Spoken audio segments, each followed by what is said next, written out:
The trial will get there. Well, I'm sitting there in the salon just doing intake paperwork, like, actually, I know so much about it. It's hilarious. understand by the behavior of the students. But yeah, no, I'll Send me that info. Okay. Okay. Yeah. And I think we should start early. We have a long agenda. That makes sense. Kind of like you can always stick to the lesson plan. well, a well-groomed teacher already knows the curriculum, knows what to expect. Doesn't want me texting. So it's not like, Yeah. but child's mind is ready because there's an opportunity for learning. There's another word for it? Yes. Katie voted every time, but I put her down as abstention. Learning opportunity, like happens, and you And want to sometimes go it comes through in unexpected places. I think she needed a And balance. so a good teacher would do that and hop on it because Abstention for the that's minutes. Yeah. And for all the other ones, she voted with everyone else. Yes. Okay, so I'll just. I think sometimes in education, Okay.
This much work. It was impressive. It was very impressive. I might help you with that. Well, with board and batten, paneling, shiplap, things like that, because I really enjoy doing it. Just do that for you. I just saw a really cool, it's called Roman clay. How are you? Good, how are you? It's joint compound. Good, how are you doing? You get like this certain consistency, then you roll it on the wall, and then you take a trowel and just kind of do whatever to it. You just kind of get artistic. Freaking awesome. I might bend this stuff over the face, and I might try. You know what I mean? I know. Yeah. Just to give it a go, make it, kind of look like marble. That's the next project. I got to build a room in it. Do my 13 closet. What, you don't like me anymore? I don't know. I'm over here today. I have always musical chairs. Every meeting I have a different seat. No. I'm the only one I feel like I 4 moved years here of from. that, and then I'm in One Florida. place You to moved now. one side to the other. Always. One day it's there, one day it's here. Wait till we have. Spread it well. That's what I was thinking about that today, like where's everybody gonna fall? I feel like everyone kind of bases it off of me. Where's Dana tonight? Okay, I know where I am. There's not a whole lot to do. I guess if you're LKM or something like that, you're pretty close to the middle. Great. And then you have the chair, Exactly. the vice That's chair. exactly the issue. Like, finance. Do you know what I mean? It's like it's, For me, it's math. oh, it is? See what floats and So, what we can do. Or an alternate at least. so it's kind of like, but I don't like that, I don't like that, I don't like that. So you're just avoiding something sometimes, you know? Yeah, like, you go and just ask Liz. She's up in the back room. And just say, that's what we're up. Thank you. Maybe she has it. Delay, yeah.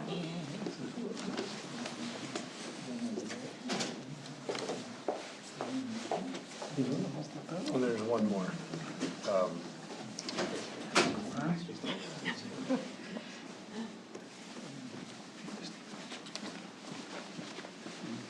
An even swap, anyway. Even swap. She wasn't feeling well. And we are coming up on time. He's going.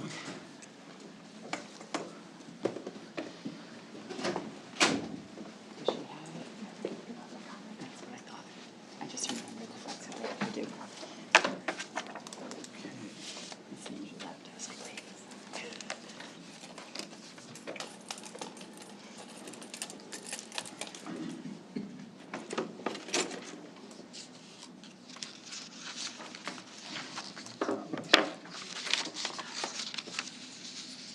Here, switch it. It's a couple steps there. Oh, sorry. You messed it up. I did. I didn't catch it up.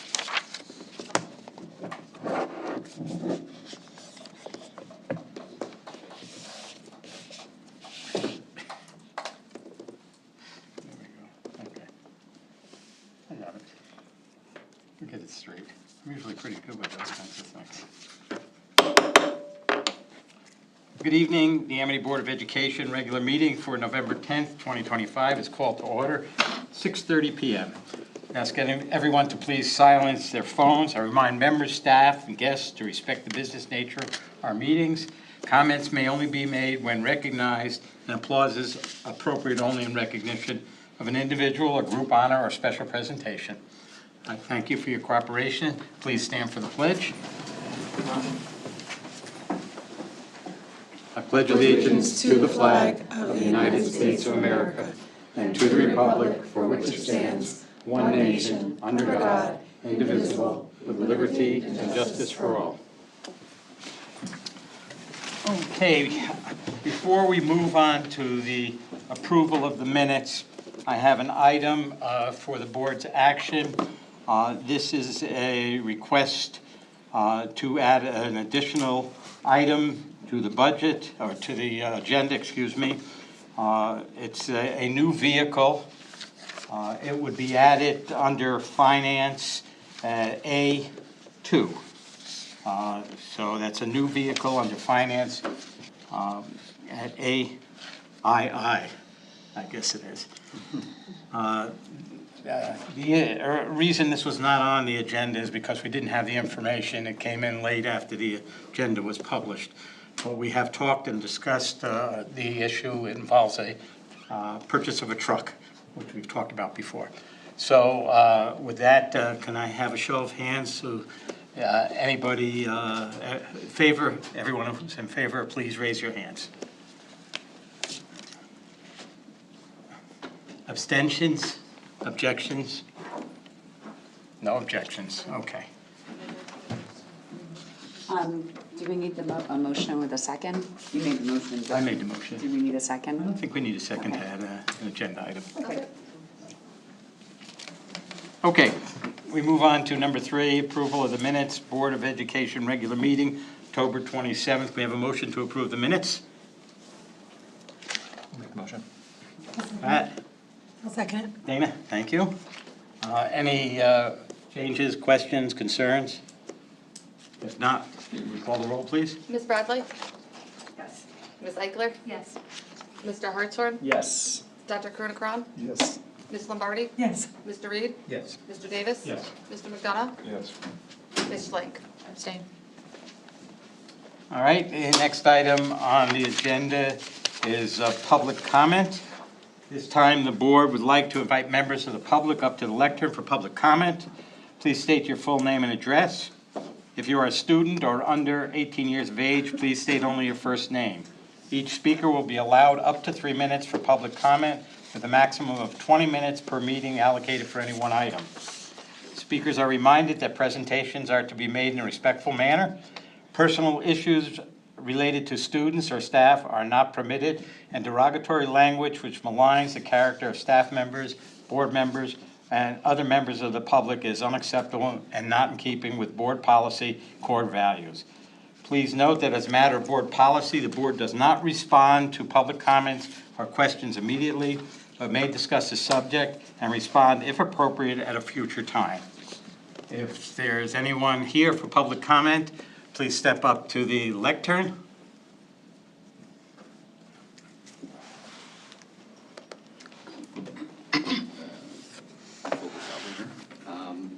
Good evening, everybody, members of the board and the administration.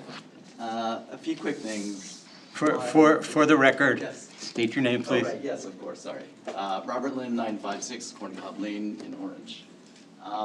So a few quick things. One is we have a 9th grader who just started high school and therefore has learned about the late bus, which takes him about 2 hours to get home. For reference, I work in Greenwich. It takes me about an hour and a half to get home, and anybody I tell that to, they feel very badly for me. So it just seems an excessive commute. I'm sure this has come up. I did see some conversation about extending the bus contracts, and I couldn't really make sense of it, but I'm sure there'd be a lot of parents interested in if there was an option to provide support for that program to lessen the commute. The second thing is, I believe this is the last regular meeting of this version of the board, so I'd like to thank everybody who's served for the last 4 years, or in the case of Ms. Eichler, 8 years, which is just mind-blowing to me. A lot's happened in the last 8 years. So, yes, thank you to all of you who have served. I noticed that a couple of people perhaps wrapped up early. And the third and last thing is, it is Veterans Day tomorrow, so I just wanted to acknowledge it's tomorrow. Please thank a veteran, and of course there's the Military Wall of Honor. If anybody hasn't seen it, it's over by the cafeteria, I believe. That's it. Thank you. Thank you.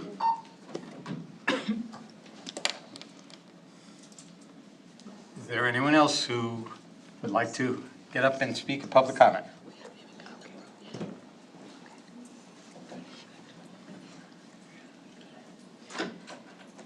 Thank you.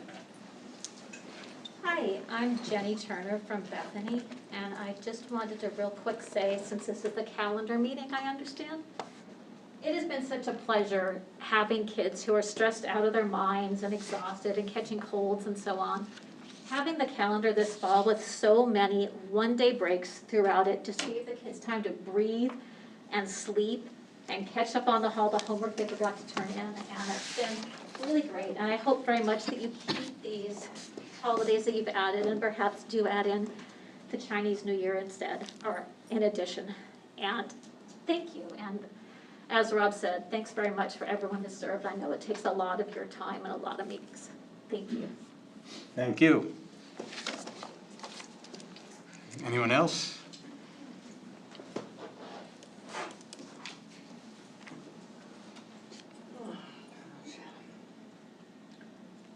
Michelle Tenney, Orange, Connecticut. I'm here today as a taxpayer, community member, and someone who deeply cares about the values and education we're providing in our schools. And I think you know that my face has been here many, many, many years.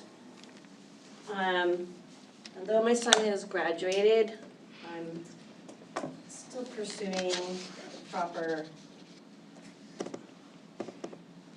the words I'm looking for, but the values and education. Superintendent's policy, proposed policy to limit who can object to certain books in our school libraries to only parents of current students or students themselves is unacceptable. let's be clear, taxpayers fund this district. We pay the superintendent's salary, the teacher's salary, the building costs, and the library itself. Every person who contributes to the tax base has a right to have their voice heard. And how those funds are used, and what materials are being made available to the public institutions, especially those shaping the minds of our next generation. And while we're at it, let's ask the question nobody seems to want to answer: how is pornographic or sexually explicit material related to curriculum? It's not.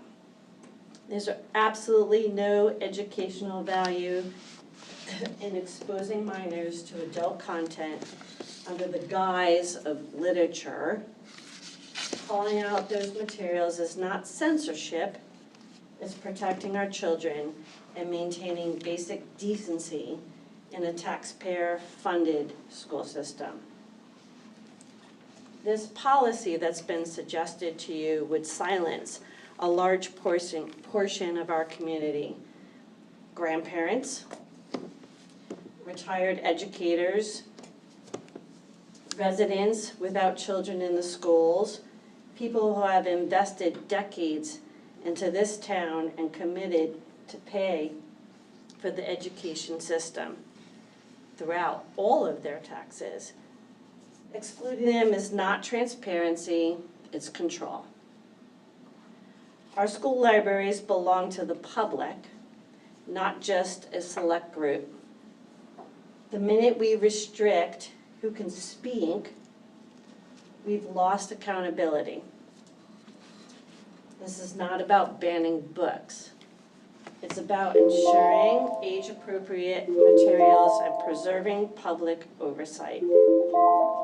If the superintendent believes only certain people should have a voice, maybe then she has forgotten who she works for.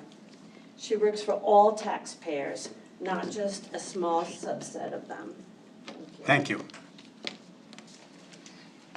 Is there anyone else who wishes to make public comment? If not, we move on to item... There's somebody else? Okay. How's everybody doing? Good evening. Seth Harkness, Bethany. You want my address? Please. 619 Bethmore Road. Paul, you can come over. We're going to have raviolis tonight. And I'm going to be late, so. Talk fast. All right. So I agree 100%. Taxpayers, anybody that's paying taxes in this town should have the right to vote on anything. That's exactly what she said. So if you go online with some of the books that, you know, are being introduced into the school system, it mostly says, "I'm sorry, but I cannot help you with providing interior illustrations of the book Two Boys Kissing by David Levithan beyond what the publisher or rights holder have publicly released." So, I mean, that's a little weird, you know, just to, I mean, I don't mind the fact that books can be put in public libraries, but in the school where my kids, when they were younger, could get a hold of them, I just don't agree with some of the things. And you know, you get little pictures like this. That's cute. You know, it's two guys. Let's try something else. Of course, whatever. That's fine. You know, but when you get into books that are in a school, and I'm going to read this. I got a new strap-on harness today. I can't wait to put it on. It will fit my favorite dildo perfectly. You are going to look so hot. I can't wait to have your cock in my mouth. This is going to be in the library, so I can actually say this. I'm going to give you a blowjob of your life. Then I want you inside me. So I wouldn't want my kids reading this. I don't have a problem with it being in a public library where a parent can sign it out for them, but being in the school where kids can just pick this up and see pictures of someone, you know, giving what you could pretty much see what's going on in this picture. Look up at what he's showing. Excuse me, No, look up. please. Or this, you know, I don't think it's appropriate for our children that are in 7th grade to be able to pick up a book like this and see something like this, and if you look at this kid's face, but I can't feel anything. This was much hotter when it was only in my imagination. You guys gotta figure some things out, because I would not want my daughters looking at this. I have no problem with gays, I have no problem. People have looked at me differently than I am. Mr. Harkness, you have another 15 seconds, because it started the clock before you started speaking. I agree with, you know, views of everyone. And I don't have a problem with transgender or gay or lesbian. I probably have more gay and lesbian friends than all of you in here. But I don't want, like, I wouldn't want my kids subject to being able to open a book and showing someone with something in their mouth. Like, I think it's wrong. I think it's really wrong. And I think everyone needs to, like, really think about it. But thank you. Thank you. And I'm leaving because I'm late for dinner. Yeah. All right. Anyone else? Now we can move on. Number 5, presentation of the CSDE Next Generation Accountability Results 2024-2025.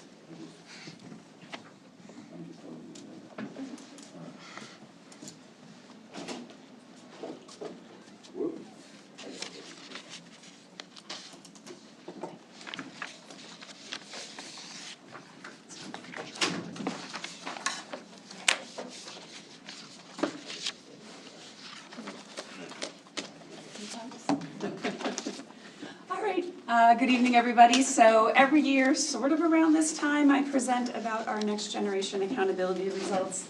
Often it's in conjunction with our budget presentations, but the data actually came out a little earlier this year, and I thought I would take advantage of making November 24th a little less long by presenting tonight, so that way you go into that meeting aware of how our students are performing.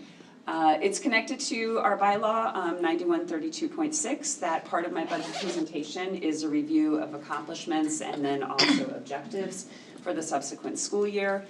You'll see information from Next Gen built into our strategic plan. So this is tied in to our budgeting process. Quick reminder of the reason that we have accountability systems. They help us track progress. They help us make improvements. They show us where we need to put our money or our supports for our students, recognize success, promote transparency, and they are also part of state and federal requirements for school districts. We talk about the Next Gen Accountability System. It was developed by the state of Connecticut so that we can present a more complete picture of a school district. Something like a US News and World Report strictly looks at SAT and AP data. It doesn't really include anything that would be part of the middle schools or even really address any students outside of, say, 11th and 12th grade. It doesn't look at arts or PE or graduation rates. So that's really what the Next Gen Accountability System did. When the state of Connecticut developed it, it was really to kind of get a comprehensive picture of a school district. And I've always said it's for us in education, it's very much the standard that we're trying to measure ourselves up to because it includes so many of those other facets of education that we value. The other thing that has happened is over time, they keep adding to this report.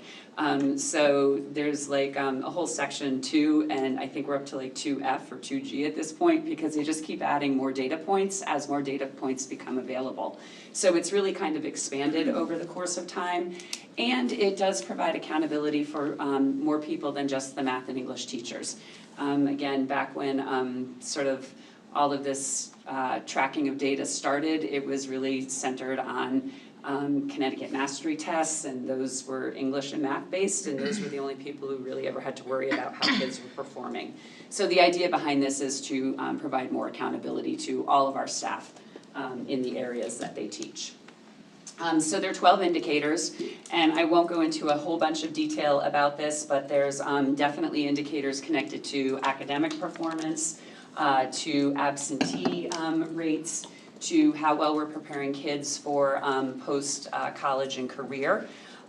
You will see that they pull out information for what they identify as high-needs students.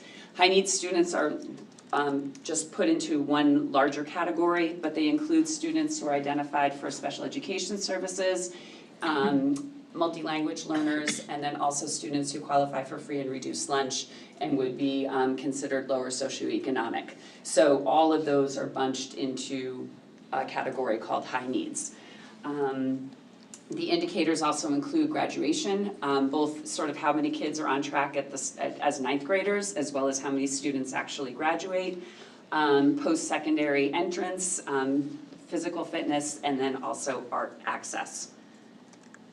So I've done this every year, sort of a comparison to the previous year, and it doesn't matter to me whether the percentage points go down by 10 or if they go down by 0.1. I just put my arrows up, so that's a quick visual, so you can see where we had changes.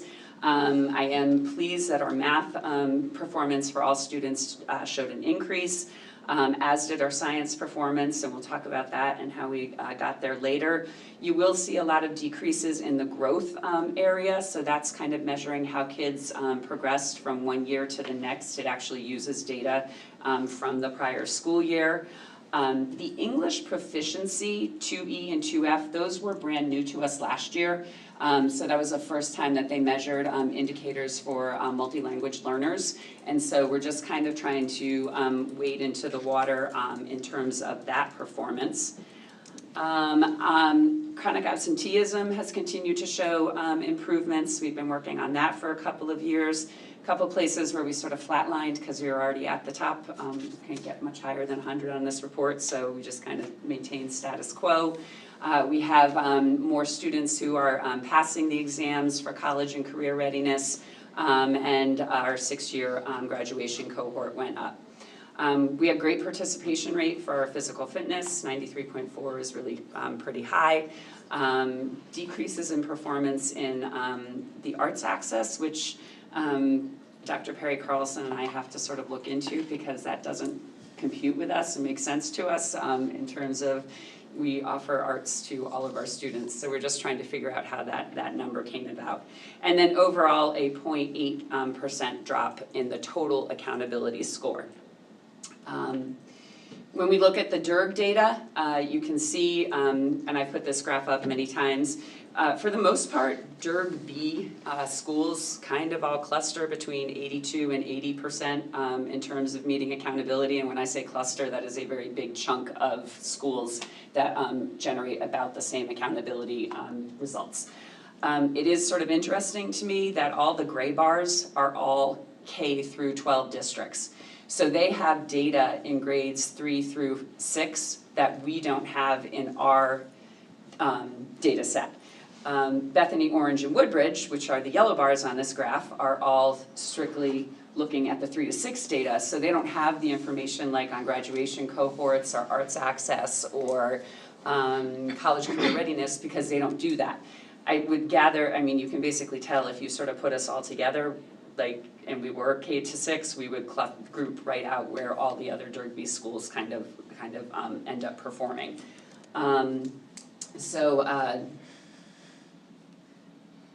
The other thing that the accountability index does is it places schools into a category. So what you just saw on the DIRG, this is district data.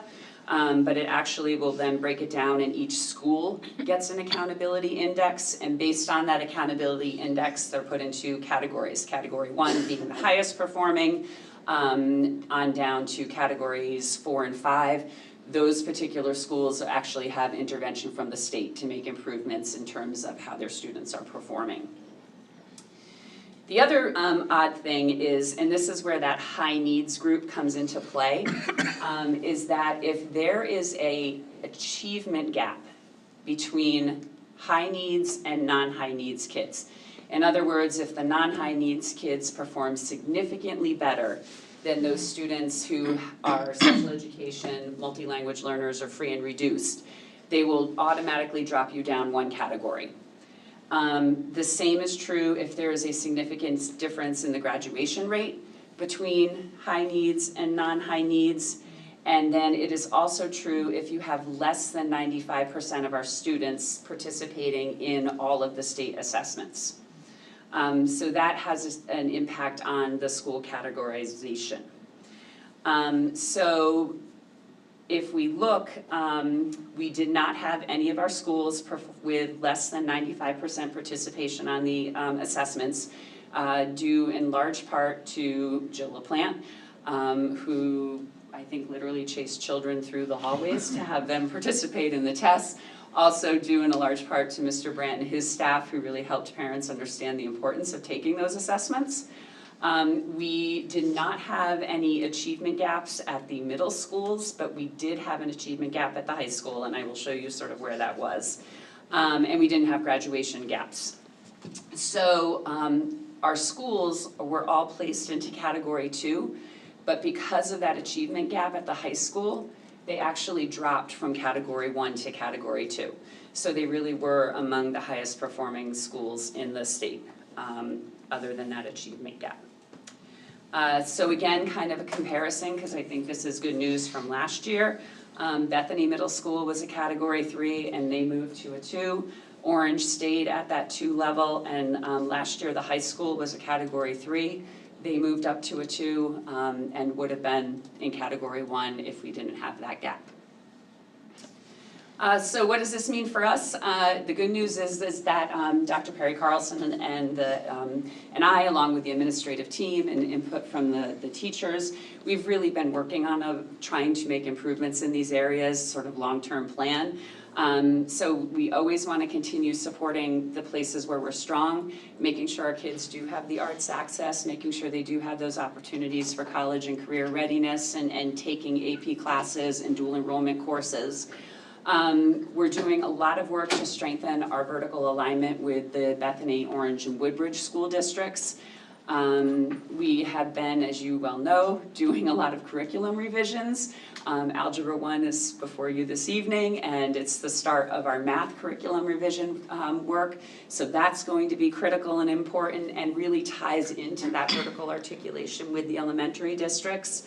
We're starting to do student work protocols with common assessments, because now that we have curriculum that have common assessments, we can start to look at the student work to help us improve outcomes in terms of our day-to-day instruction. We had a lot of success with incentivizing the next generation science standards test. You'll remember Mr. Hauser, particularly at the high school, had this big bump in scores, and when you offer raffles for free parking and prom tickets and things like that, it's amazing how much more time kids spend on the test and how much better they perform.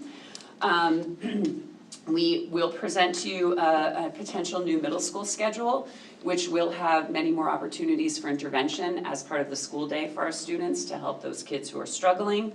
And we are continuing to work on our conditions and understanding of high quality instruction. We will continue to look at expanding dual enrollment and career pathways. You'll see in the budget that we are looking for support to add a program to offer certified nursing assistant certification at the high school. We are continuing to use our district and school data teams. Actually those teams will meet to reset our 2-year goals around this data, and we'll use that going up to 2028. Mr. Brandt has invested a lot of time in providing special education teachers with explicit strategies for teaching reading. Again, hoping to work on that gap that exists between our high needs and our non-high needs students. You've done a great job at supporting our multi-language teachers, so now we have 2 in the district, one who can work at the high school and one who spends her time in the 2 middle schools. Again, working to address that gap between high needs and non-high needs. We are going to start to do some more training and support for co-teaching, which is where special education teachers work with regular education teachers in the classrooms so that students are being provided with appropriate grade level content. And then the special education department is continuing to work on student goals in their IEPs that are strongly aligned to the Connecticut core standards, which drive our curriculum. So a lot of things that we've already put into motion to continue to improve our accountability results. But that is the report. And I'd be happy to take questions. Board members, questions? Carol? Thanks, Dr. Byers, for that presentation. I have 2 questions. One, so the special needs group, it includes a diverse group, right? There's like free and reduced lunch and some other things, right? Did the data team or did you take a look at sort of where within that group you might want to focus interventions or efforts? So probably the greatest proportion of that group would be students with IEPs. So that's why when you looked at the strategic plan, there are 3 very specific actions that are all directly connected to special education department. They don't actually split it out for you, they just say, here's your lump of high needs kids. So they don't parse it out for us. And some of them can actually really fall into 2 categories. So you could have a special education student whose family also qualifies for free and reduced lunch. So they're kind of like double high needs, but they don't recognize that either. But just solely knowing how many students we have in the district who have IEPs compared to how many students we know who qualify for free and reduced lunch, compared to how many students we know who are identified as multi-language, it's the special education students is the biggest proportion of the high needs group. So that's why there's a lot around special ed. My second question is, you mentioned specifically like interventions at the middle school level. And, I was thinking, why wouldn't you sort of highlight interventions at the high school level, because that's where the gap is in performance. Well, yes, the gap is in performance there, but also if you go back to the chart, like that first page, that growth area, we didn't meet that for either high needs or non-high needs students, and that's where, again, intervention may come in.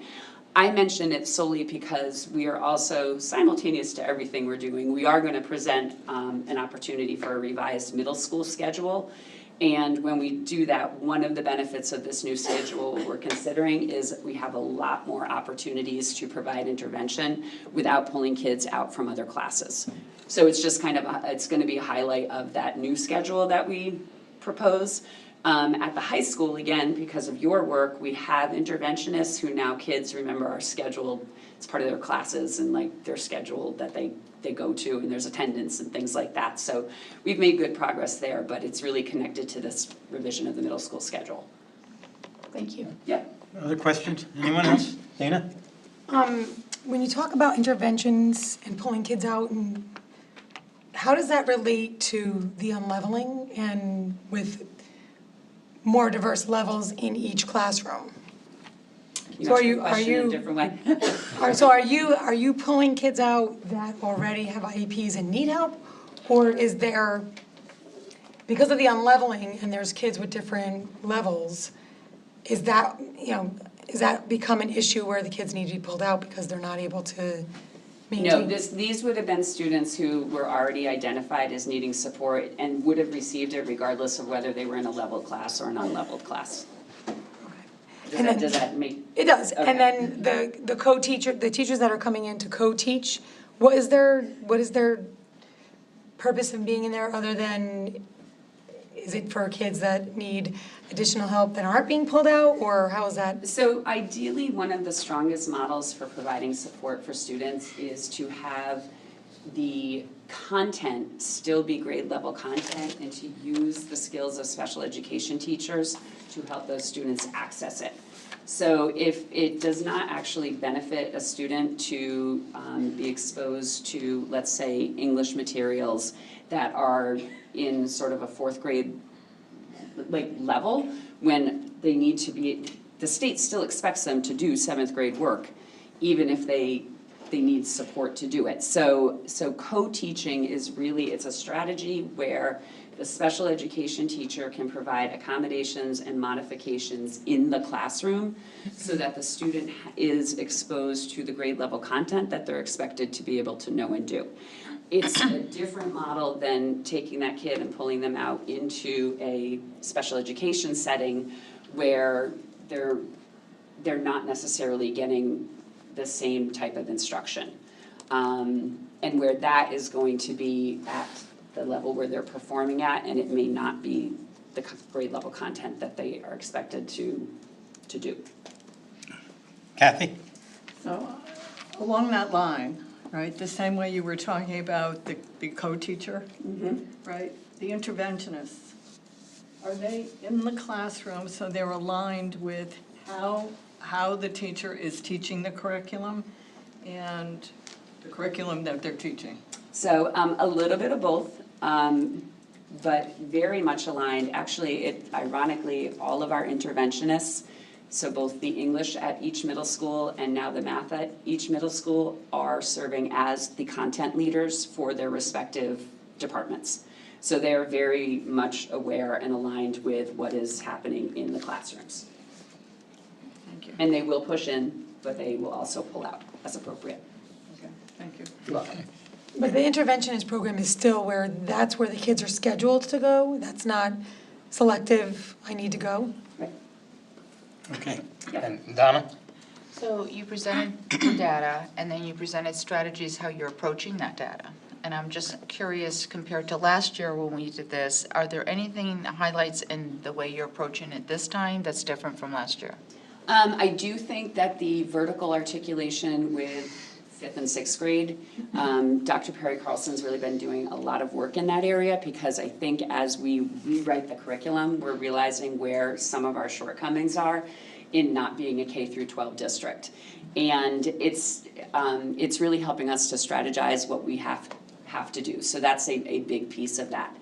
I do think that the opportunity for co-teaching, again, it comes with this new middle school schedule. Mr. Brandt's been very supportive of this, of aligning special education teachers to the middle school teams so that we can be better at co-teaching. That's all kind of new, and we're just getting started with that work, but that's definitely something that's a significant change from where we currently are, I would say.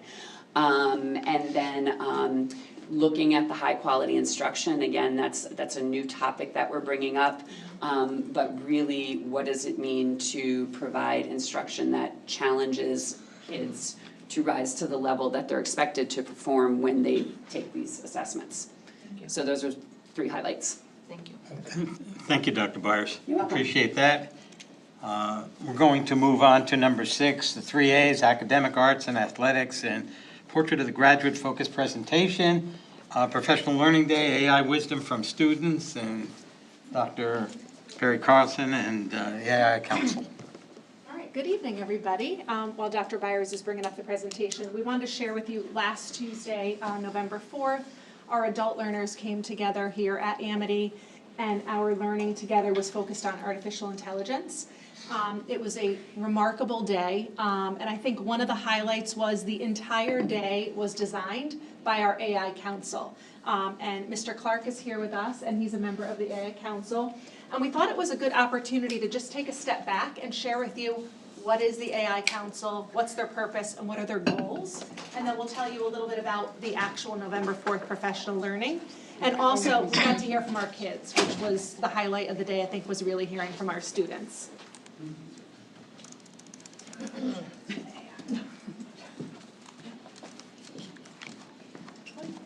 Sure. Sure, yeah. Sure, Council yeah. who's on So, it. hi, my name is Ken Clark. I am one of the high school librarians, but I'm here in my capacity as a member of the District AI Council. So, as Dr. Perry Carlson said, we just had this full-day professional learning last week that was focused on AI. And just to kind of put that work in context, this is actually the second time that we've done a full day on professional learning focused on AI.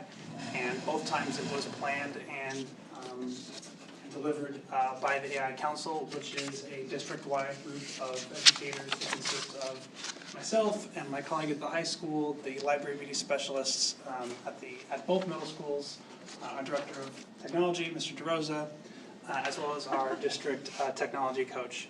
And so we came together in August of 2024, so a little over a year ago.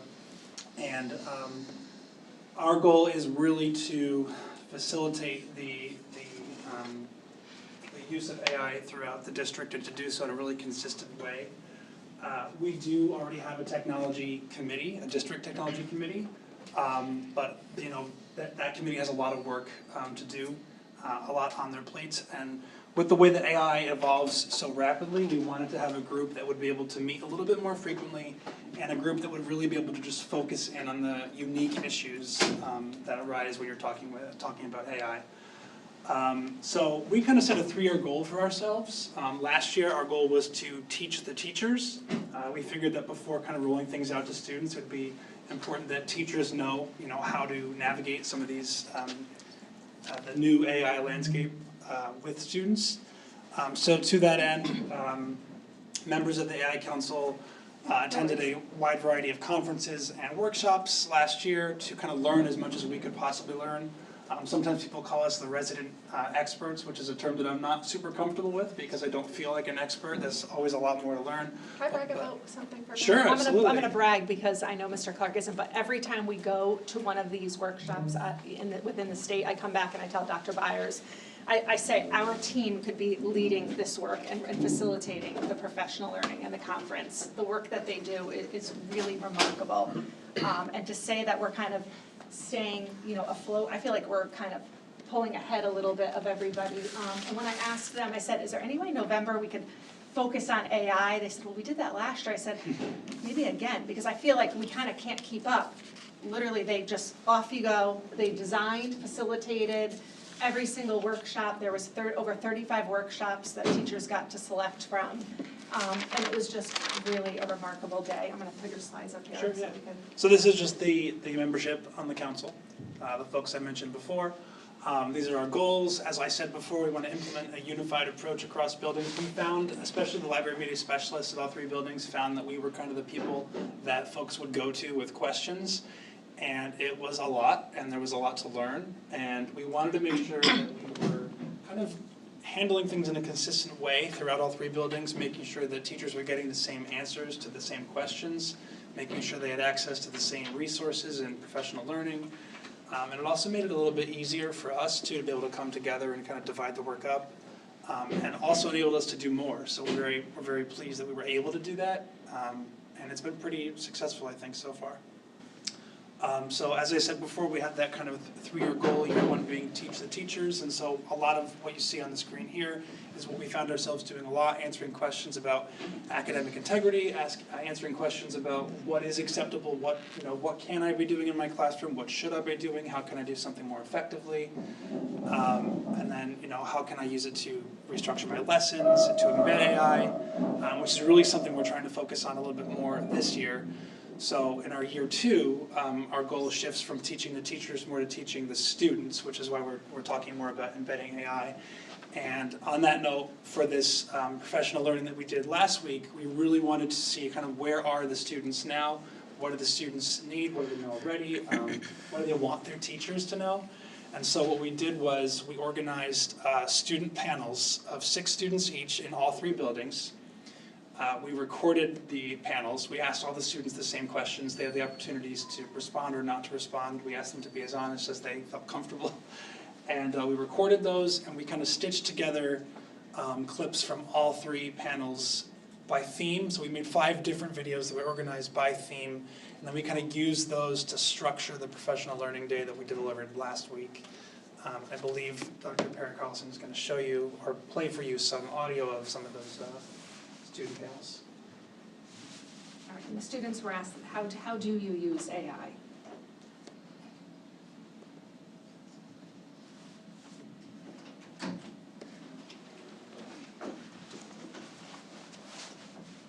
I use AI mainly outside of school to study. I ask it to make problems for me to solve. In school, I would say I use AI before a test or while doing homework. If I'm unfamiliar with a certain topic, I will use it to first explain it to me and then generate more practice problems based on that so I can understand it better. Inside school, I use AI to make comprehensive study guides for myself, and outside I use it to summarize news articles. So inside of school, we've been using AI recently to help us write short stories in English class, and outside of school, sometimes I might use AI to help me write or take notes for like dance. Outside of school, I don't use it at a period. In school, I use it as little as I can. If an AI result pops on Google, I try to scroll away from it and try to find things with sources that I can cite myself. I use AI to generate math practice problems to help me study. Like outside of school, instead of like emailing the teacher, sometimes I ask ChatGPT for help. I use AI in school to make study guides. So if I get a study guide for a class, like for chemistry last year, for example, I needed to study a lot. So I would take a picture of my study guide that I completed and ask Perplexity to make me new questions. And outside of school, I'll use AI for if I'm home alone and I forget if you can put ceramic in the microwave, I'll ask, can I put ceramic in the microwave? And then it just gives me a quick, easy response that I don't have to scroll through stuff. AI helps me understand the news better and stay updated with the times, as I can summarize different news articles if they're say really long or have lots of huge language. Outside of school, I use AI when I don't feel like researching stuff. If I was cooking or if I was on a trip and I needed fun stuff to do, I'll ask what are fun things to do in New York, or I want to make a tiramisu, what are the recipes or whatever. AI is kind of like a tool, like a teacher kind of outside of school and in school, and it can help you with a lot of different things. It can repeat itself as much as you need it to, and it can teach it to you in multiple different ways. So if you struggle to understand something in a particular way, AI can teach it to you in another way. And I think that since you only have one teacher for one subject, and if that teacher, the way that teacher teaches isn't the best for you, AI is a very good source or tool to help you understand that subject.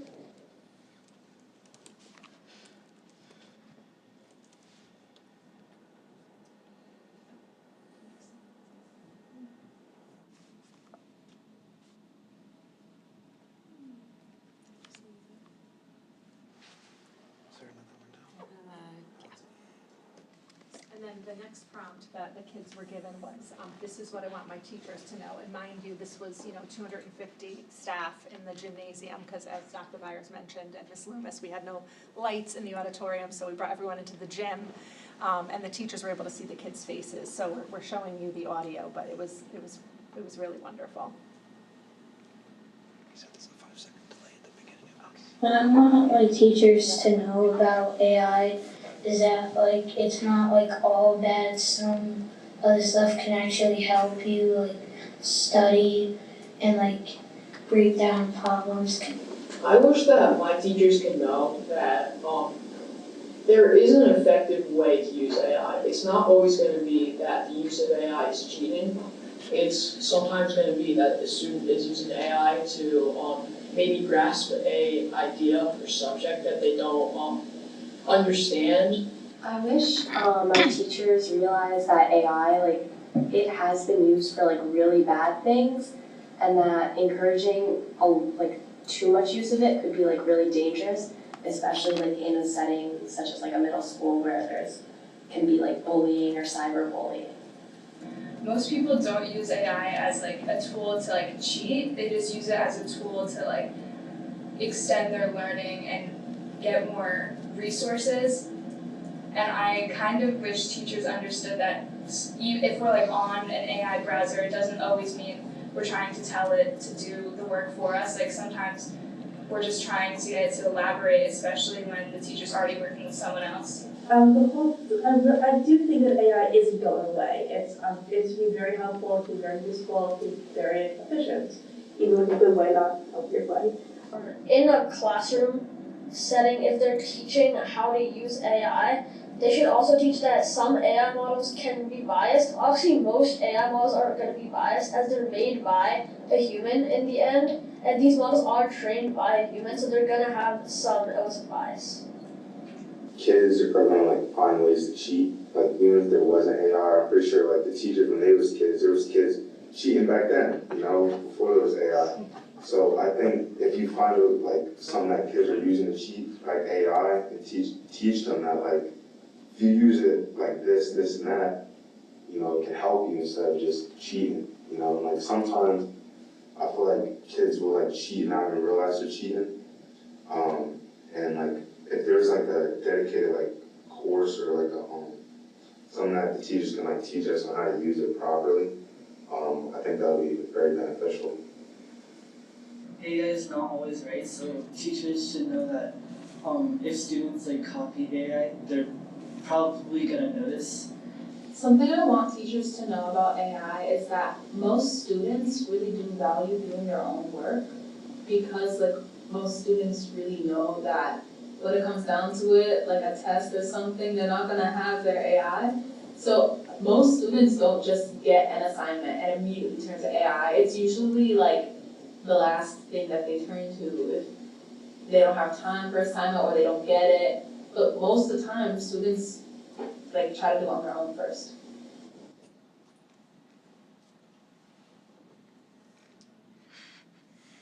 I think one of the students you heard said it best. As we're trying to grow our capacity as adults, the ultimate goal is that we're providing and equipping our kids with the tools and skills they need, so they're prepared and they can use AI successfully.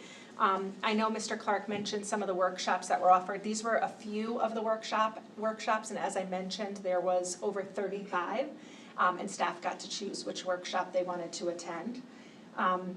And at the close of the day, we provided staff with a survey, and this was just some of the feedback from staff. So it was a really positive, great day of learning together. We know we have a lot of work ahead of us, but we think it was a really great day. Work is ongoing. Ongoing. Yeah, so any questions? Questions? I have a comment. I think one of the biggest things that just stuck out for me was the student that mentioned that they were using it to learn it the way that they learned it. Because I think one of the things that's become very apparent is that not all students learn the same way, even if they don't have an IEP, and the way the teacher teaches it just may not be clear. And so I think that's huge because I see that being a big benefit to students. If they walk out of the classroom, there's not enough time for it to be re-explained the way that the student wants it to be explained, but they can turn to that to say, I don't understand this, explain it to me. Thank you, Dana, very thoughtful.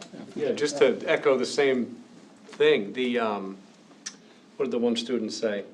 It's not, they know that they don't have the AI when they're taking their test, so they're not, it would make sense, okay, ChatGPT, do my homework. What's the point of that? They understand that. At their age, they understand that. They just help it, when I write emails or whatever, I use it to use better words, right? So you're not repeating the same, words over and over again. It just enhances your work a little bit. I think they're using it right. I mean, it sounded good to me. Did they know they were being recorded and it was gonna get played? They did know they were being recorded. Did they know it was gonna get played to teachers and the Board of Education? They didn't know about the board part. We did tell them beforehand, though, now. So. Going the opposite of him, a lot of them talked about the cheating aspect. Have you guys found that a problem? Like, I probably would have been one of them in high school. Yeah, me too. We had our ways. Yeah, I mean, I think teachers are wrestling with that now, but I think as we're continuing to learn what platforms are the right platforms to use, for example, Magic School, right? And we need to know what's data privacy, what's the state recommending that we use. We're trying to stay really ahead of that. And then also just working with kids and informing them. It's kind of like what Mr. Hartshorn just said. When ultimately in the end, you're going to be assessed. and we want you to have the skills and knowledge that you need to be successful. So while this is a great resource or a tool for quizzing yourself or making a study guide or polishing up maybe an email or something that you're crafting to a teacher if you need to reach out for extra help, that's great. But ultimately, in the end, you know, we're trying to teach them that it's not a motive. Kathy and Carla. I think it's very interesting that one of the students recognized that these are created by humans and there will be opinion. There will be opinion, and so you need to think, right? You need to think and use multiple sources to find your own truth. Thank you. Carla? I loved hearing the student feedback. It's just such a gem. I was wondering if there was any conversation about students understanding the environmental impact of AI. It's something that comes up in my classroom a lot. When I'll encourage them to use a tool for something and they'll say, well, I'm using too much water. Is that part of the conversation? Are they acknowledging that or understanding, like maybe they don't need it for every little thing, but they should? Yeah, I would say that's definitely a concern that many of our students have expressed to us. And so when we as librarians and members of the AI Council try to push into classrooms and work with teachers, we do try to at least spread some awareness of that. I think that we want to encourage students to use AI in a way that isn't frivolous, because there is a cost to it, right? So if you're going to pay the cost, you want to make it worth that cost. But I also think that it's really difficult in a world where AI is increasingly being embedded into things that we don't even really have a say in. For example, if you do a Google search, you're at the point where you don't have to seek out the AI, it's just there. There's really no way to even do a traditional Google search anymore without engaging AI. So I don't think any of us really have the answers to that yet, but we are definitely encouraging our kids to be aware and to start thinking with that in mind. And even in our keynote to staff when we kicked off the day together, we talked about while artificial intelligence is great, it doesn't replace human intelligence. There has to be a balance of the two. So to your point, Ms. Eichler. Okay, Sudhir, last question here. Okay, no, this is great, thank you. So I just had a question about one of the points that was mentioned about creating AI-resistant assignments. So what would be a couple of examples of AI-resistant assignments? So, there are a lot of traditional, I would say, tasks that it shouldn't surprise anyone AI can complete pretty easily. So what we're trying to do with teachers is, with that in mind, have them redesign some of their tasks and their assessments in a way that will make it more difficult for students to kind of bypass their own original thought and use AI in a way that is going to require them to engage with the work a little more personally. Right. If that makes sense. No, yeah, no, I got that. I was just trying to think, for English, what could that be, or something, what could that be? But that's fine. We can always talk about it later. I think we're definitely trying to, in English, for example, we're trying to encourage teachers to maybe create more authentic tasks. And when it comes to writing, I think, AI can't reflect in the way that a human can. And AI doesn't know all the things that, a human knows about themselves. So I think having the students bring their own voices into the writing a little bit more makes it more conducive to them, avoiding AI. The challenge I always find is that the average of AI is actually pretty reasonable, that a teacher cannot really figure it out, right, whether it is actually done or not. And so in any case, this is not an easy question to think about, but I was just thinking about the process by which we're all thinking about it and collectively learning about what actually works. Yeah. Thank you. Donna, I'm sorry, I didn't cut you off. It's okay. You might have touched on this already, but I just wanted some clarification. And, like everything else, it can be a beautiful thing, and then there's another side of it that can be very dangerous and to more of a disadvantage, like cell phones we're figuring out with kids now, so forth. So part of all this training for teachers and students, how much of it is towards sort of the negative side of AI in terms of, abuse of it and, are going places where are getting information that they really shouldn't have, et cetera, et cetera. I mean, it's like fast forward information track. And so I get concerned about that in terms of handling all that and if, how much of the training is the safeguards of all that. And, you know, if you go here, this is possibly the consequences of that in terms of exposure and so forth. I think one of the AI Council's greatest achievements so far has been to craft what have now been adopted as our district AI guidelines that sort of map out what responsible ethical behavior of AI looks like. And that's something that we're asking teachers to develop and, you know, put into their syllabi, put into their course assignment sheets, to review with their students in the classroom, to model that kind of behavior. So that is developed? Absolutely, Okay, yes. and then it's passed down to the teachers and then passed down to the students and all that, okay. Yeah, I mean, AI is a really powerful tool, right? But just like any tool, it can be used for good or evil. So I think that what we are trying really hard to do with students is show them how it can be used ethically, show them how it can be used effectively in a way that is not going to be harmful to themselves or anyone else, and then, you know, hope that they will follow from that. Thank you very much. It was an outstanding presentation. Very, very informative. Thank you. Appreciate the work. We're going to move on to number 7, presentation of the 2026-27 school calendar. And we're not going to get into a long discussion because we're not going to be voting on this. We want to give people an opportunity to review. But my first question, Dr. Byers, is this calendar developed in coordination with the other local school districts? Yes, it is. We sit down together with a calendar and we work on it, all 4 of us together, so that way it is aligned. And I would say that it is probably, compared to the last couple of years, more aligned than any of the calendars that we've had. You will, in no small part because many holidays fall on a Saturday or a Sunday next year for some reason. So we start on the first, our first day of school is the same, 2 half-days on that day. You'll see the holidays in September and October, those are all aligned, as is the Professional Learning Day in November.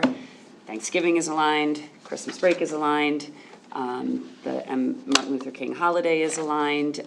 The one difference is in the February break, Amity has the Friday off that the other schools do not have, but the Monday and Tuesday are aligned.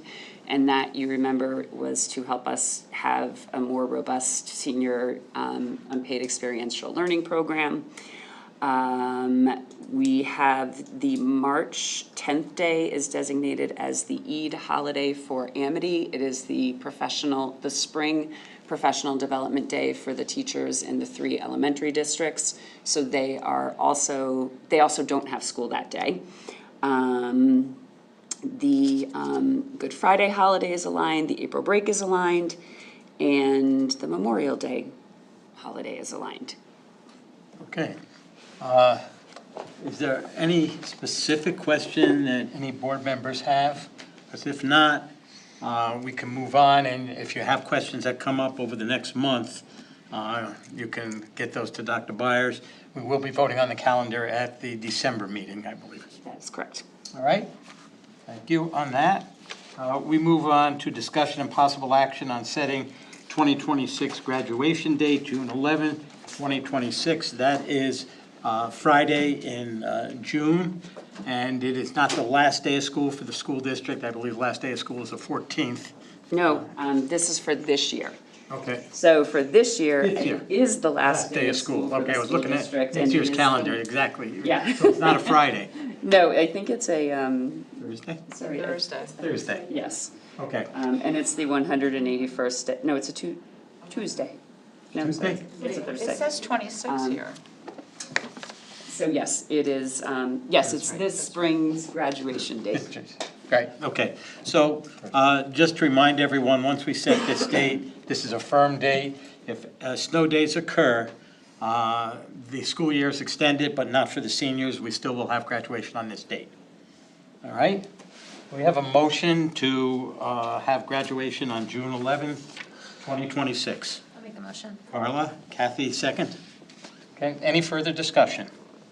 Can you call the roll, please? Ms. Bradley? Yes. Ms. Reichler? Yes. Mr. Hartshorn? Yes. Dr. Kronikron? Yes. Ms. Lombardi? Yes. Mr. Reed? Yes. Mr. Davis? Yes. Mr. McDonough? Yes. Dr. Ojala? Yes. Ms. Rodriguez? Okay, the motion carries unanimously. We move on to discussion and possible action on board 2026 Board of Education regular meeting schedule. We do this every year. Just to call your attention to a topographical error on the days. This is the title in our packet, what said 2025 Board of Education regular scheduled meetings. It's 2026. And with that, as you could see, there are the regular scheduled meetings are the second Monday of the month, with the exceptions of the 3 that are listed. And this carries us through January 11th of 2027. All right. Any questions or concerns with these dates? I have a motion to approve these as the meeting dates for 2026. And Kathy, thank you. And Pat, second. All right. Call the roll, please. Ms. Bradley? Yes. Ms. Eichler? Yes. Mr. Hartshorn? Yes. Dr. Kroenig-Ron? Yes. Ms. Lombardi? Yes. Mr. Reed? Yes. Mr. Davis? Yes. Mr. McDonough? Yes. Dr. Olador? Yes. Ms. Frank? Yes. Motion carries unanimously. We move on to number 10, correspondence. And I don't remember a whole lot of people sending us stuff. I don't know, everybody's been quiet. Oh, okay. Great report. Number 11, Chair's report, just a couple of comments. It was mentioned earlier, this is the last regular meeting of this board. We have 6 people who were elected last Tuesday, 2 are returning, re-elected, and 4 new members. And some of them are in the room tonight, and we welcome you and looking forward to working with you, and thank you so much for your dedication to our students, the students in the district. We will have our next meeting, as mentioned, a special meeting on the first steps of our budget development. I do not believe there will be any votes taken on that particular day. This is an early presentation of the departmental requests. So we'll have an opportunity to look at those, ask some questions if necessary, and then we'll leave it to the administrators to work with the department heads to look at that and determine cuts that may be necessary and probably will be necessary. The next meeting after that is December 10th. This will be our first biennial meeting. The new policy is that we will have a biennial meeting. The first order of business will be oath of office for our newly elected members, which will be given according to our policy and state statute. And secondly, the election of officers. All of our officers stand for election on that day, and they will be, for the first time, 2-year terms. So those will be the main things beginning with that meeting, and then we will have all of our members, including our new members, as part of our regular meeting for conducting business from that point on. And we're going to miss some of our wonderful people that have worked here with us for a long time. Andrea and who else is missing? Okay, Christina is missing, and I would like to say that they did great jobs. Andrea for 8 years and Christina for 4, and contributions and participation in the board were outstanding. And Carla and her friend Sean, super outstanding. And first of all, Carla, 8 years, you served your time. And Sean, we're sorry to see you leave the board. I have to tell you, and I don't compliment people very often about things that I think are unusual or outstanding. You are probably one of the hardest working board members I've ever seen. And the amount of effort and time that you put in and the learning experience that you had as a board member here, I think will contribute to you and our community for many, many years to come. So I thank you so much for that. Okay. And that's the chair's report, and we're going to go on to ACES. Do we have anything on ACES? So Paul. Yes. How are the new assignments made? So he's a great rep on finance, right? Right. Well, very honestly, the assignments are made by the elected chair at the time. And that will be up to the new board, whoever that person is. And then that person would work with the board members. So I'm assuming that most of you would either like to stay where you are, or may have some other goals or ideas. And maybe if you would like, and if you people would all approve, I'd be happy to collect information. I'll send out a notice to all of you as to what you would like, and if necessary, pass it on to the chair at the time. Is that okay? Yeah. Okay, I'll get something out to all of you. Yeah. Very good. Thank you. ACES, not much to report. ACES is the current executive director, will be retiring at the end of this year. Many of you here probably know that Tom's retiring, so we are in the process of looking for a new executive director, so we'll see. I mean, when new EDs come on, they come on with, different vision, things like that, so we'll wait to see what that looks like. Okay, thank you. And Carol, while you have the floor there, and Donna is not here tonight. The early start committee. So we had the opportunity to meet with the both superintendents this week, actually. No, last week. And got some time to share. We had an infographic that we shared with them on the benefits of delayed school start for high school students, and just invited them to think about the information we shared with them, and invited them to just be in conversation with us or explore with us the option of possibly starting late, since that would have budget implications for everyone. So they had a couple questions, which I thought was great. It shows that they're thinking about it and there may be some interest. But we'll wait to see. They'll let us know. They'll let Dr. Byers know at their next meeting. Yeah, I gave them sort of a 2-month period, knowing that they were changing their board and that they needed a little bit of time. So I asked if they could at least give us some sense of where they're thinking by January, because then that would guide where our work goes. So I guess we're on hiatus until then. Yeah, and, just some of the things that I spoke to Donna on the phone today, and had a nice discussion, and she gave me some background and information.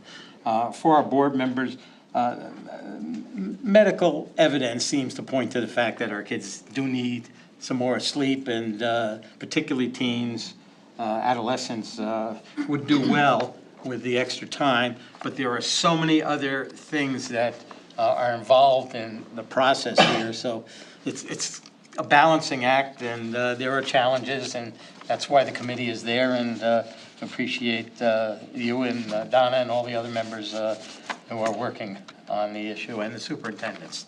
And thank you. Cabe? I will get back to you next month. Yeah, just want to mention something about he's coming up. And Yes, so we have, actually, there's quite a few meetings coming up. We partnered, so you'll remember there's a statute that says all new board members have to be trained. It used to be optional, now it's mandatory. So I actually worked with the superintendent in Woodbridge. We both share Bertram and Moses as a law firm for our board business. And so we're going to join our new board members together on November 18th. And Attorney Dugas will give them their introductory new board member training. There's also a new board member orientation that CABE puts on, full day, in December. And so I've already had some of our new board members register for that. The CABE convention is coming up at the end of November. And I think that Dr. Perry Carlson and I will be attending, and we'll bring back any good information from there. I can't remember if you signed up, Mr. McDonough, did you? Excellent, wonderful. My daughter would like to attend That's again. right. And then the only other thing I wanted to let you know is that the Amity School District won the CABE Award of Excellence for Educational Communications for the calendar that you receive every year, and we're recognized for the work that our National Honors Art Society does, and some of our administrative assistants for making the district calendar. Very nice to hear. Okay, communications, We did not meet last month. Our next meeting will be December 9th. okay. Curriculum, discussion possible action on approval of revised curriculum. We went through these before, I believe. This is recommended approval by the curriculum committee. This has been discussed. Are there any specific questions that need to be asked at this point? Can we have a motion then to approve the revised curricula for all four of these? Advanced pastry, introduction to computing, college writing and research, which was formerly writing for college and career, and algebra 1.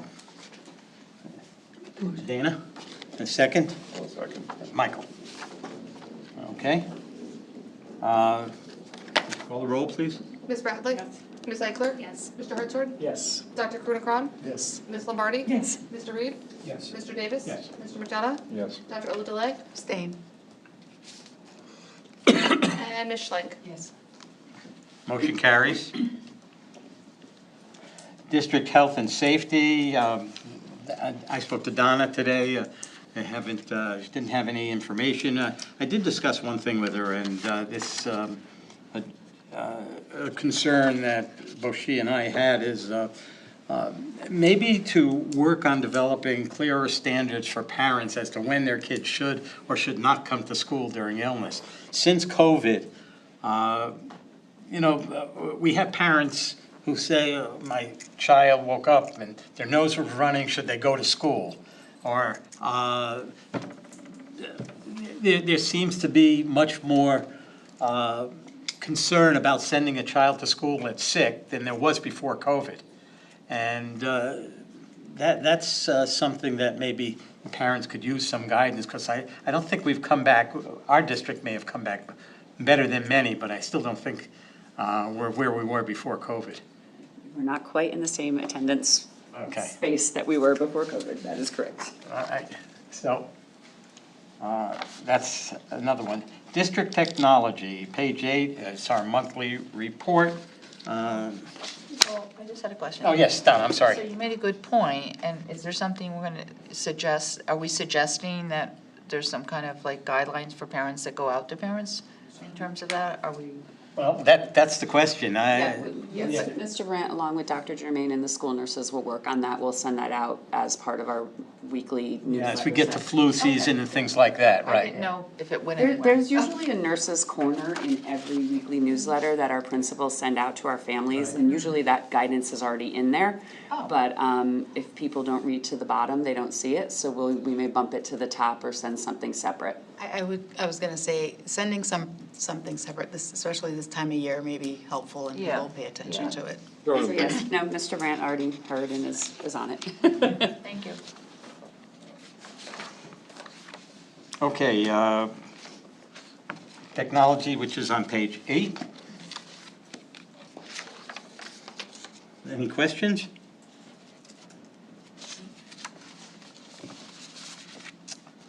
If not, we'll move on to facilities, page 9. Our monthly report is there. A lot of projects in process. We have not met, but a lot of projects in process with the bell systems in the middle school. Probably being one of the highlights. We did have the issue with the lights in the Brady Center, which we'll address in a little while.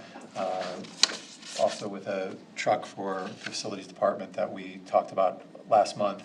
And then everybody's favorite topic, we have another retest, November 22nd of the microgrid. So I'm going to ask everybody to cross their fingers now for as much help as we can get. Okay, any questions? All right, we move on to finance and possible discussion and possible action on contracts over $35,000, which is on page 10. We have 2 things to work on here, transportation and new vehicle. And So I would ask you to refer to the handout that I put on your place tonight, page 2 of that starts with contract renewals. this is also in the packet that was originally, this part, I think. This part is, the transportation part is. So we met with the owner-operators. As you know, the region is in a unique situation of having owner-operators, and they have 2 years remaining on their contract, and they had asked for an extension. And Bethany and Woodbridge Boards of Ed, along with Amity, have a joint contract. So we met with them, we had a couple of meetings.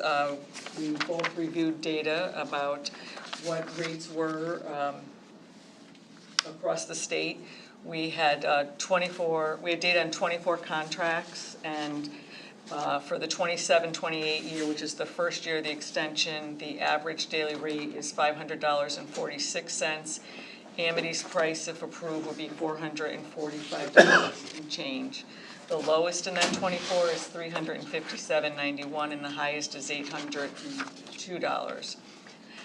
We did a little deeper dive on 9 contracts in our surrounding area and other regional school districts, comparing 5-hour day runs, and the average there is $523.34, the lowest being $430.91, and the highest being $802. If Amity's contract is approved, the Amity, Bethany, and Woodbridge contract is approved, we would still be the second lowest of those 9 in the detail. So even though these increases are larger than we're used to seeing, we're not still leading the pack on this. We're still having a very economical when you compare us to other groups. And out of the 24, we would be the 7th lowest of that group. So Bethany and Woodbridge have approved the contract. So we are asking you tonight to approve. And we have different rates in here. We have full run rates, half run rates, the special runs, and the late runs. All right, and comments from the Amity Finance Committee? The Finance Committee recommended. Okay. Finance Committee did recommend approval. Just as a side comment, the New Haven Register had an article just the other day that East Haven going through the same process, and the numbers were very similar, and their board members did question the level, and with the explanations that we got today about the costs, they approved it also. So we're in a similar ballpark to most of these other school districts, with the one exception that we seem to do much, much better with the availability of buses and outstanding drivers because of the setup that we have. So very much appreciate the work that our bus drivers do in providing transportation. So with that, can we have a motion? The motion to waive the bid process and extend the transportation contracts through June 30th. Well, I have a question. Let me, yeah, we'll do this. Motion first, okay. June 30th, 2030 to the current owner operators per the prices listed on in the packet, right? And Sean makes that motion. Do we have a second? And Patrick is the second. And Carol, your question. I just wonder how often, or if we've ever, when was the last time we went through the bid process? So I hear you, Paul, that like the rates are similar to other districts, and yeah, I think our district does a really good job, our transportation system. Like, I never hear about buses not coming or showing up or anything like that. So I think that's fantastic. But I'm also like, okay, at what frequency do we sort of go back out to bid and see what's there, or even see if there are ways that we can sort of alter runs or anything like that? I mean, it just seems like we sort of renew every couple of years, and yeah, I just wanted to ask, like, at what point do we sort of pause and I guess kind of reassess to see like, well, you have to, so this is the one place where, and we were trying to explain it to the Finance Committee, but we operate on a barter system with the 3 elementary districts. So all 4 districts would have to be in agreement of going out for a bidding process, because we're all sharing these buses. And I don't believe this district has ever gone out to bid, because the owner-operators are very unique to this community.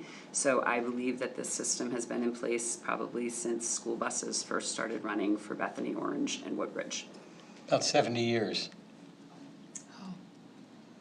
But in answer to the other question, realigning runs and things like that can be done every year. And addressing concerns such as the length of runs in a particular way, and late buses, which we actually did address with an extra late bus at the middle schools this year. So ways of doing that. Okay. I just wanted to say something different from the bidding process itself. Sometimes I've heard parents talk about the lack of certain kinds of technologies, about knowing where the buses are, right? Relative to the overall cost, that kind of technology, I have no idea how much it costs, but the idea that you might be able to know and track where the buses are makes a huge difference for parents. So something I just thought would be worth thinking about and seeing what would it cost, would our owner operators be willing to put in that kind of technology? So, and again, each one of these individuals is an individual owner operator. So we could have one owner operator who decides that they want to install that, but then 3 others who don't, and so. Could we subsidize this in some way or something, so that, that would be a facility for all of our. It's a bit unusual for boards of education to purchase items for a private company. And that's what a subsidy essentially would be. I think we've had this conversation for a long time about cameras on school buses. And so this is one of the challenges with the owner-operator system, is that we don't get to make that decision and say every single bus is going to have the camera, unless, to your point, we purchased it for them, and now a public entity is giving resources to a private company that is for profit, and that's probably not. Couldn't we put that into our contract? Yeah. Could we put into our contract, like, listen, there's a stipend for each bus, and, I mean, that would be part, couldn't that be? That would be part of the cost, right? So again, it wouldn't, you want You can require them all to have it on there, but in essence, then you're gonna ask to raise the price, because they're all gonna have to undertake the software, they're all gonna have to agree to use the same software. And again, it's not just Amity, it's Amity, Bethany, and Woodbridge right now. Plus, we share those buses with Orange. So the buses that Orange contracts with, if they don't make that requirement, you could have some of our buses that have cameras and GPS and some of them who don't. I'm just surprised that they don't have it at this day and age, that they don't automatically have them. I'm sorry, I thought that they all did by now. That might change on the state level, if the state requires buses to do that. We can talk to our legislators about that, and then it would become required by the state, and that would be a different story. And then every bus, because there's times where there's buses break down, and then the bus company will use a spare bus. Maybe that spare bus didn't have it on there, and then something happens, and it really could snowball. But if it became a state mandate or something, that's, maybe the state could fund partial parts of it too. We all have Life 360 on our kids, so. Yeah, I we know mean, the GPS, the camera, different story. Everyone knows where I am right now, it's bad. Okay. Maybe something for the future, but right now we have the motion on the contract. And if there's no further questions, we'll call the roll. Ms. Bradley? Abstain. Ms. Eichler? Yes. Mr. Hartshorn? Yes. Dr. Kernagron? Yes. Ms. Lombardi? Yes. Mr. Reed? Yes. Mr. Davis? Yes. Mr. McDonough? Yes. Dr. Oldedele? Abstain. Ms. Schlenk? Yes. Okay, motion carries. We move on to the next one, the new vehicle, which was part of the packet that you got today. So as you know, we had budgeted $35,000 for to replace the pickup truck the district currently owns. And we were having trouble finding a used vehicle that met the specifications that we needed. We had come to the board in September asking to, one, waive the bid process if we bought a used vehicle, and two, if we were able to utilize the state contract for a new vehicle to increase the price to $40,000. Mr. Martoni was able to work with Lazius Chevrolet of Waterbury, who had the state contract, and the base price of the vehicle is $40,035, but there are ancillary items such as spare key, the backup alarm, the spring, the liner, and having steps that bring the overall price of the truck to $41,974. And fees and plates for the vehicle for registration are estimated at $400. So this part, we're asking you to approve the contract to purchase the vehicle from Blasius Chevrolet for the state contract price of $41,974 plus the registration fees. All right. So could we have some feedback from the Amity Finance Committee? Sure. I took this one over because this is what I do for a living. I think it's a great price for all those extra added bonus features that we're getting. Well, Is this a new truck or a used truck? it's brand new. Brand new? So we were 35,000 for used, then 40 for used, and now we're 4197. So an extra two grand, we get a brand new truck with a warranty and some bells and whistles. Backup alarm, spray liner. Yeah. Mr. Martoni's a good negotiator, I guess. And they have a good reputation too. Yes, they do. That dealership has a good reputation. So they'll work with you too with warranty and helping out. And finance did approve it unanimously. Finance, Oh, yeah. that was my, Oh, that was the question? That was the question. Sorry. I got it, so we started talking about cars in a board meeting. Oh, okay, fantastic. we have a motion, approve the purchase of vehicle from Blasius Chevrolet Incorporated for the state contract price of $41,974 plus registration fees. Blasius Chevrolet Company. Michael? Second. Sean, second. Any further discussion? Can we call the roll, please? Ms. Bradley? Yes. Ms. Eigler? Yes. Mr. Hartshorn? Yes. Dr. Kunakron? Yes. Ms. Lombardi? Yes. Mr. Reed? Yes. Mr. Davis? Yes. Mr. McDonough? Yes. Dr. Olivella? Yes. Ms. Schlenk? Yes. Like the Ford spare key would have been a lot more expensive. Okay. We have, next on the agenda, we will come back to that, I believe, right? Yes. Yes, and transfers. Next on the agenda, October 1 enrollment report, which is on page 12. So page 12 is the data that's collected on the October 1 census by grade level, by school. We also collect that from the elementary school district, so we can get some sense of what the next couple of years will look like for the district as well. We categorize our outplacements, the students who attend facilities outside of Amity, but we also have financial responsibility for it to come up with the average daily membership in the middle, and then we do show you by school the open choice students that attend and if there are any tuition or exchange students, which currently only happen to be at the high school.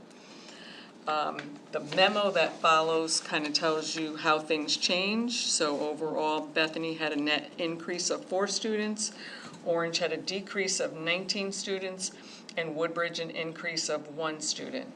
So percentage-wise, that's a net change of an increase for 0.293% for Bethany, a decrease of 0.571 for Orange, and an increase of 0.278% for Woodbridge. So much less drastic than it was last year, a little more evened out. And at the bottom of page 13, I show you that if the budget had a 0% increase, how those percentages change, correlate to dollars. Okay. Questions? Pretty clear. Thank you for that. C, discussion of monthly financial statements. This is, begins on page 14. So I would just highlight for you on page 15, I've started to show the dollar amount that the allocations will be credited in March once the audit report is final and accepted. So by town, those are listed there on 1A, 2A, and 3A, and that's a combination of funds that were left at the end of fiscal year 25 and any expended encumbrances from fiscal year '24. Alongside that, in revenue on line 13 for open choice, by enrollment, we expect to get $7,000 more in open choice funds, though we don't really have any confirmation yet on the state from that, but we do expect to get those funds. Expense-wise, a little less on salaries, and that's really due to staff turnover, vacancies, in between positions where people have left, and until we found a new hire, we are still looking for a SPED teacher. Mr. Brandt will talk to that when he gives you a special education update. We did receive a member's equity rebate for KERMA for our workers' comp of $19,372 that was applied to the account. And the changes in special ed in transportation and tuition are related to special ed. The other things I will highlight on the forecast is that insurance, the claims are still running at 103%, but fees are down mainly due to medical prescription rebates that are helping offset fees. And just on the cost savings that Mr. Martoni did negotiate a savings on cell phones for the district, about $890 annually, and he and our network specialist, Mr. Kevin Keller, are working to research different fax methods and to reduce the standard telephone account. So we hope that in the future we'll be talking about additional savings there. Mr. Grant can give you an update on special ed. Sure thing. So I shared with the Finance Committee earlier, we got our final allocation for what would be the fiscal year 26, 28 IDA grant, no, 25. What was this summer? 25, 27, holy cow. Sorry about that. And it was a decrease, federal funding decrease to the state of Connecticut, so thus all school districts were decreased in their IDEA funds that directly support special education students. This will be part of my Board of Ed presentation on the 24th, but a reminder that the IDEA grant is designed to supplement, not supplant, local funding, and anything that is budgeted for in the IDA grant, we attest to as a Board of Education that we will absorb into our operating budget should the IDEA grant not become available. We have no anticipation that that's going to happen, but we do have signs and signals to continue to expect continued decreased funding of the IDA grant. What's particularly of note for us is we had an increase in the number of special education students we had year over year and still received that decreased funding. Our decrease, in complete transparency, is much smaller than some of our districts and some of our larger urban settings that may be around us. But again, there was a decrease in that funding, and we'll know more throughout the course of the year. Additionally, you have no budget transfers in front of you for this month. You absolutely will for the month of December, as Ms. Loomis alluded to. We are still actively engaged in an extensive search process for a special education teacher in Bethany, including getting support from some professional agencies trying to identify staff. So there will become a budget transfer to cover those fees, and we do have a unanticipated high-cost residential placement that we're anticipating having to onboard into our operating budget for this year and next year's budget. All good news from special education. Any questions? So the agency that is looking for this special ed teacher, how long have they been hired by us? So they're not per se hired, it's a staffing agency that we use to fill general staffing openings that we might have, but they do offer a direct hire component. So if we were to identify someone from the agency that we really wanted to hire directly, we would be able to do that through the agency, where some agencies do have a clause where you can't directly hire their staff. This agency does not per se. Okay, but how long have they been involved in the process? Since August. And obviously other school districts are having the same issue. And again, I will say we are very fortunate that we have one opening, and we do have a very highly qualified special education long-term sub in that, so we are meeting all of our obligations to those students right now. Okay. Any other questions? All right.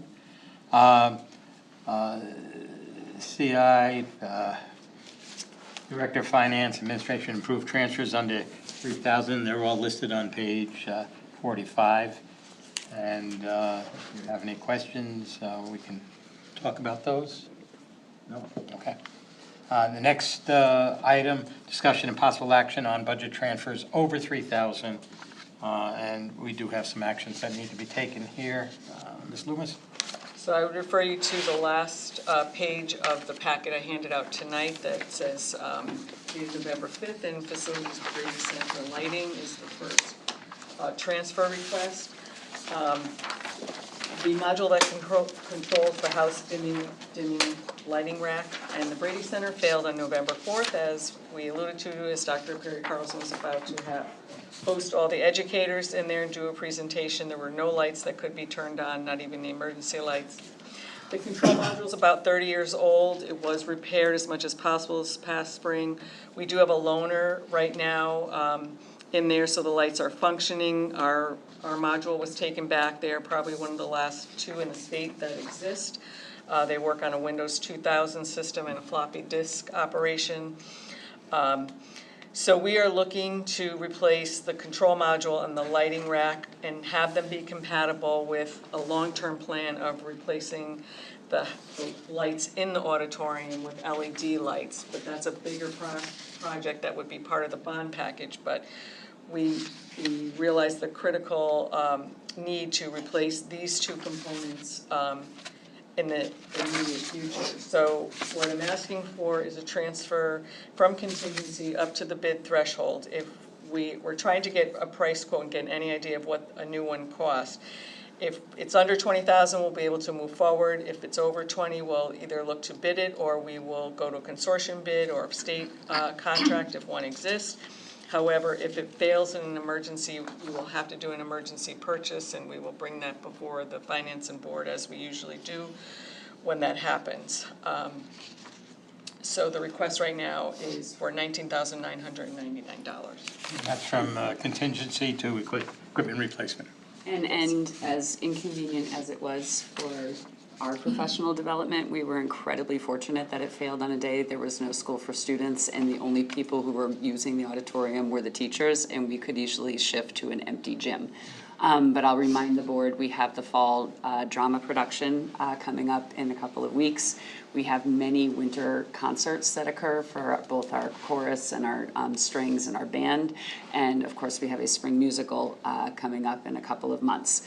And this rack and system is the only thing that works the lights in the auditorium. So we are at somewhat of a critical need because we do not want it to fail during any one of those events. I thank you on that, and I assume the AFC recommended approval. as well, yes. Can we have a motion to approve this transfer for the light board and panel to operate the lights in the Brady Center? Donna, Michael is a second. Any further questions? Call the roll, please. Ms. Bradley, oh, wait. That's all right. Go ahead. You sure? I was just gonna say, how confident are we that we're gonna be able to get this for $20,000? Are we confident? The last time we bought one was 30 years ago, so we have absolutely no idea. Money's worth last time. Yeah. I'm sorry, Lisa. Ms. Bradley. Ms. Eichler. Yes. Mr. Hartshorn. Yes. Dr. Krunekraw. Yes. Ms. Lombardi. Yes. Mr. Reed. Yes. Mr. Davis. Yes. Mr. McDonough. Yes. Dr. Lewis. Yes. Ms. Schlenk. Yes. The motion carries unanimously. Next. The last one is, the next one is for the vehicle. You remember, we budgeted $35,000. We had asked the board to approve up to $40,000. We had not asked for the transfer, and then tonight we have the final cost of the vehicle, and so I'm asking for a transfer of $7,500 from custodial supplies to equipment replacement to purchase the new vehicle at the state contract bid list price. Okay, can we have that motion, Mike? And second, Sean? Have a motion to approve the transfer for a new vehicle purchased from the state contract bid list, but is over budgeted by $7,500, which is the money we are transferring from custodial supplies to equipment replacement. Are there any further questions or concerns? Can we call a roll, please? Ms. Bradley. Yes. Ms. Eichler. Yes. Mr. Hartshorn? Yes. Dr. Kumar? Yes. Ms. Lombardi? Yes. Mr. Reed? Yes. Mr. Davis? Yes. Mr. McDonough? Yes. Dr. Olajale? Yes. Ms. Schlank? Yes. And next, We're asking for transfers for salary expenses. We have an extra section of geometry at Amity Middle School Bethany that we are covering with 6 classes, 6 period assignments to teachers. We have an intern from UConn that is also doing subbing. And then we had extra days for some guidance counselors here at the high school for registering students. So we're transferring between funds to cover those expenses. all right. Just a question and clarification, and I think I know the answer. Every teaching position that we anticipate having is in our budget. So when we make up the budget for salaries, we have, everything is there. So this one is beyond that, it's an additional one, so we didn't have any money but budgeted for that. That is correct, Okay. yes. I have a question. Yes, Ken. And is this as a result of breaking up an existing geometry class to create smaller classes, or? What happened is when we built the budget last year, we thought we would have enough students who had successfully completed algebra as 7th graders that we could teach geometry as part of a teacher's regular 5-period class load. In Bethany, we did not have enough students who were going on to geometry. It was such a small number that we wouldn't have been able to meet the contractual class size obligations by creating that as part of the regular 5 classes. So we had to just do our normal 5 classes for everybody, and then we're fortunate that we had a teacher who was willing to teach a 6th additional class and picked up the geometry class for that small group of kids so that they could continue and take geometry. And did the kids who took Algebra 1 as 7th graders not,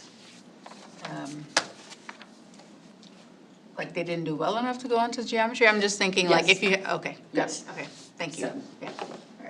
And this is a one-off, not a recurring, It hopefully not a recurring. It depends sometimes. When we only have 3 to 5 students, it's just not, it just doesn't work out numerically to be able to build it into our regular courses. When we get up around 10 to 12, then that's about the point when it starts to make sense. So it's kind of a year-to-year type of thing, depending on the kids. And so I know that we've talked about this, and we look at it right now, like we look right how many kids are in algebra as 7th graders right now and sort of try to anticipate that. But we have definitely done it as a 6th in the past. Kathy? So we have 3 certified salaries, 3 professional services. I'm a little, I just don't understand It's what. just where we're finding the money from to cover it. Because it's, as it says to complete the registration appointments. So during the summer, they worked extra days that they had to be paid for to register students.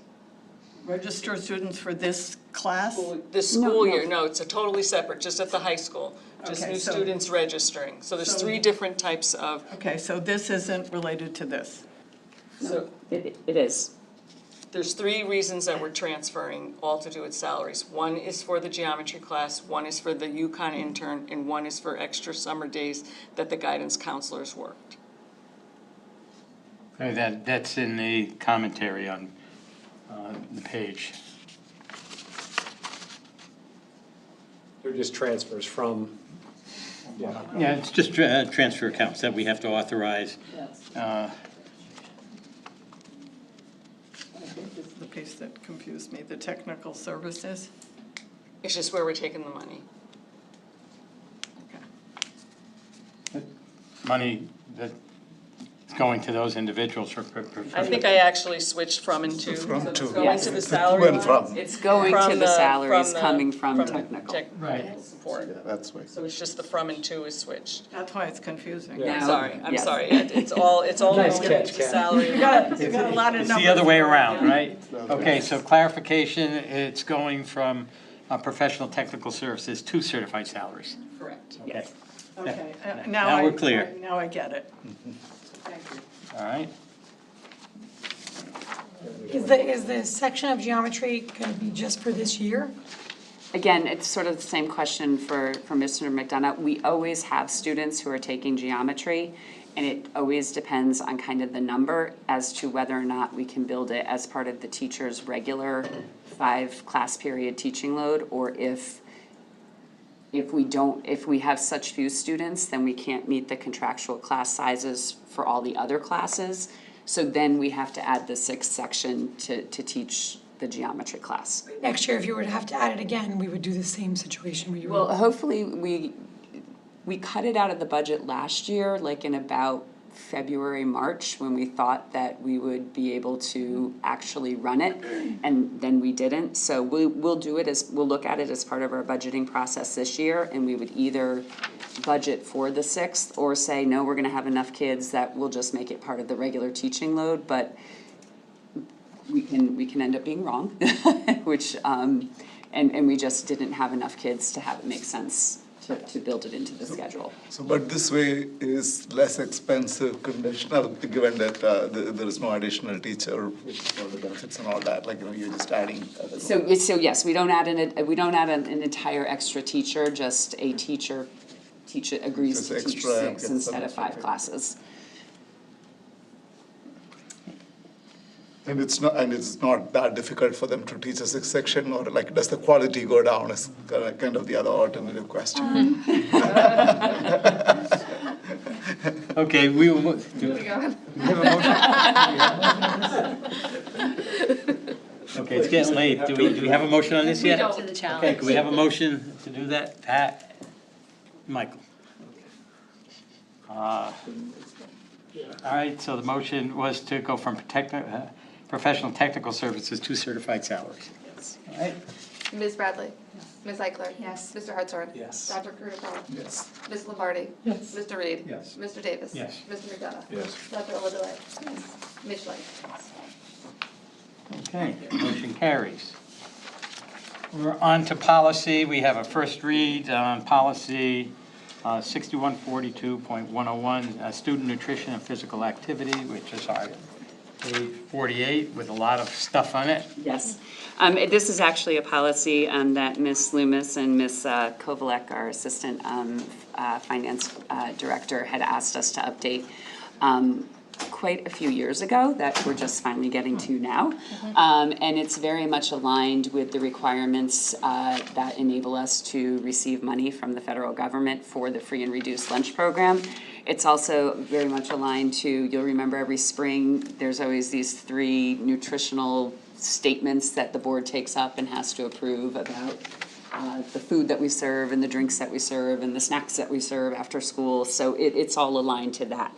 And the red additions are the things that essentially the federal government is now requiring that school boards include in their policies.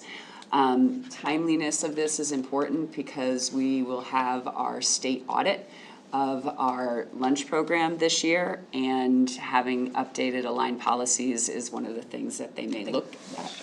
Oh, next year, it's next year. So getting it done this year is important. Yes, it's helpful. And they asked us to do it the last time we were audited, and we're just getting to it now, so. So that's the reason for the change and where all of the red text is coming from. So that, if you have any questions, comments, concerns, suggestions, get that into Dr. Byers. Second reads, we discussed this at our last meeting. There were some concerns. To my knowledge, no one has submitted any concerns, requesting any special changes or? No, when policy committee met, none of the members, the chair or myself, had received any feedback on the policy. I do know that we had an individual make public comment tonight about the definition of individual with a vested interest. This is directly from the statutory language that the state legislature approved in the last session, and so it did necessitate a change in even what we had drafted originally as a policy. Yeah, our policy did give us some options, and with the goal of allowing people to make comments and express concerns. State statute now restricts us from doing that and establishes a specific person of interest definition. Kathy? Why can we not broaden, as long as we cover what the state said, why can we not broaden the definition of vested? Because, so if we were to allow a person who isn't defined here challenge the book, we couldn't actually take the next steps because that would be in direct violation of state law. And we certainly couldn't follow through the process and remove that book because the person who initially brought the challenge wasn't legally allowed to do that in the first place. So right now it's a student or a parent? Or a teacher. Or a teacher. Who is currently in the district. So it does cover the people who are specifically going to be concerned about what's there. Yes. Okay. Okay. All right. How about a board member? If that board member was a parent or a teacher. They did not, they obviously did not include that. Board members don't have any standing. In the definition, so. Okay, so we have the three policies, and that's another part of this. We've separated our one policy into three policies to cover all of the state-required statutes. And so we have policy 61, 6112, 13, and 14, and we need a motion to approve those three policies. Sean makes the motion. Have a second? Carla, thank you.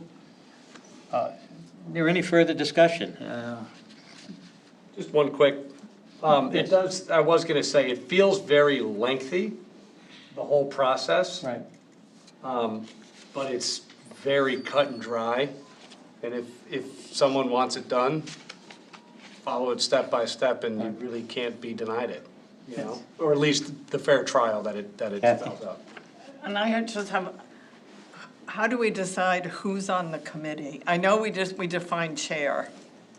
No, it specifies out exactly who is on the committee. It's lengthy, but it's. Oh, I read it, right? On page 54, the A3. Yeah, I read it. It's kind of like, it could be this, or it could be this, or it could be this, right? No, I think it's very specific. How do you pick the parents, if I can ask? Read it. Yeah, it's 3A through I has each committee member listed. How are the parents chosen? How's the teacher chosen? How's the board member chosen? I think is what she's looking at. So typically, They're appointed. Yes, and assistant superintendent is clear, principal is clear. We have two chairs of our curriculum council, so one of those individuals would be selected. The teacher representative would be from the content area. Likely it would be the department chair or the content leader, depending on the grade level, but those folks are already identified by the positions that they have. The parent or the guardian would be a volunteer, obviously, but we usually, when we get people to sit on those committees, reach out through our PTSOs and at least solicit volunteers in that manner. The school librarian would likely be the librarian. We have 4 of them and probably not connected to the location where the book was being challenged, so that way they can remain neutral in that process. And then the student would likely, we would draw from somebody from student government who's representing the voices of our kids. But it's a pretty specific list of committee members. May I make a suggestion to the board? We'll be voting on this, and if that's something that's going to cause you to vote no, keep in mind that we need to have a policy in place, and if it doesn't, it kicks back to the state statute anyhow. which has precedent. But there would be nothing that would prevent us in the future from asking the policy committee to formulate a way of having those people selected, whether it's like the librarian selects somebody specific from some group, or PTSO president, or something like that. So that's something that would meet the state statutes and would not in any way make it that we couldn't do that, So that's something we can do as we move forward. Okay? Sorry, and I didn't answer, the Board of Education would likely be somebody from the curriculum committee. So we would go to probably the chair, but yeah. Okay, very good. And the decision will be a majority vote, or is it like, I don't see that, like, like what is the decision? Is it a majority vote of the committee? It's not really a vote, it's that they will review it and issue a written decision, and they left that to the committee for how they make that determination. It's more like a jury than a, I guess a jury has to be 100%. I don't know whether, I couldn't really see if it was unanimous or. So, yeah, no, it's really left up to the committee for how they make that choice. Also keep in mind with the current policy we had in place for 3 years, no one's ever challenged it or used that policy. So people have had the opportunity. The issue was raised this evening in public comment, and that policy has been in place for 3 years, and no one has challenged any of those books using that policy. So as of now, that's where we stand. Okay, Donna? I think you just answered it. I was wondering what was in place now. So this is what we have to go through to review and consider books that are presently in the district. If somebody challenges them, yes. Somebody challenges, This is the process, yeah. So is this committee is engaged at all times, or is it just when there's No, a? it's just when a incidental? challenge comes through, then we start following the policy and activate. And of course, obviously, over time, it changes because different people fill different seats on some of these groups that we would draw from. So who is on it and does it all? Okay. Wow. What review is done when we put new books into the library? So that, again, it goes back to, and it's not here because it's a regulation, but we have a regulation of how our library and media specialists make the determinations of both what to take out of the library collection and what to add in. Broadly speaking, they rely on their professional association, their national professional association. They'll take feedback from students and teachers. And then we'll recognize, actually there's a couple professional associations that they draw from, and then we'll oftentimes recognize some of the materials that receive prizes for literature and things like that. But there is, behind all of this, a process for that also connected to these policies, which was actually part of our original policy that went away. All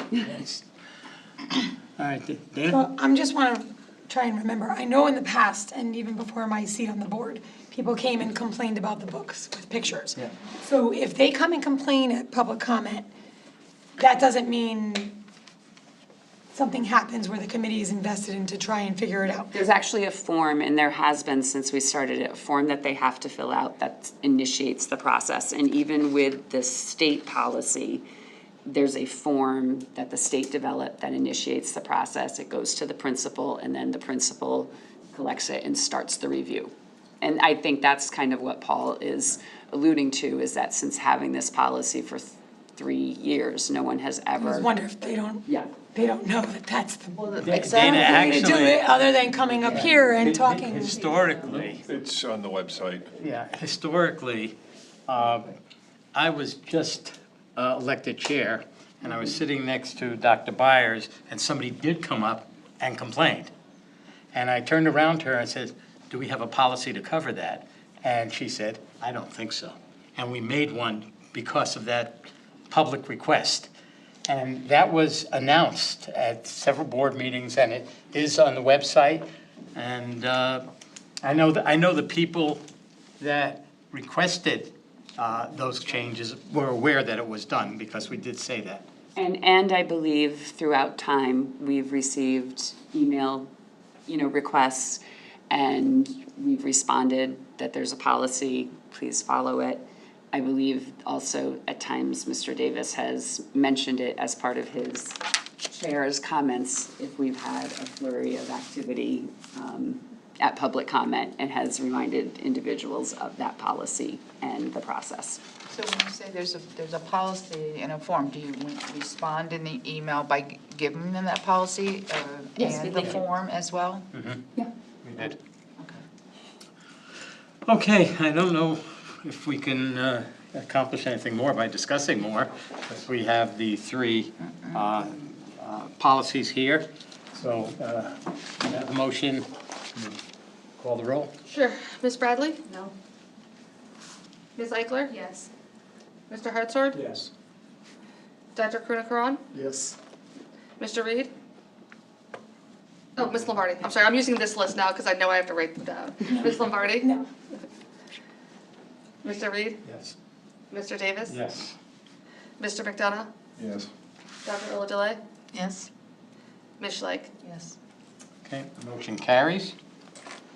Now that we have that policy in effect, discussion and possible action on removal of the policy 61611, selection of library media center materials and resources. That is all covered now with these new policies that we have. So we didn't remove it at our last regular meeting because we wanted to have a policy until we didn't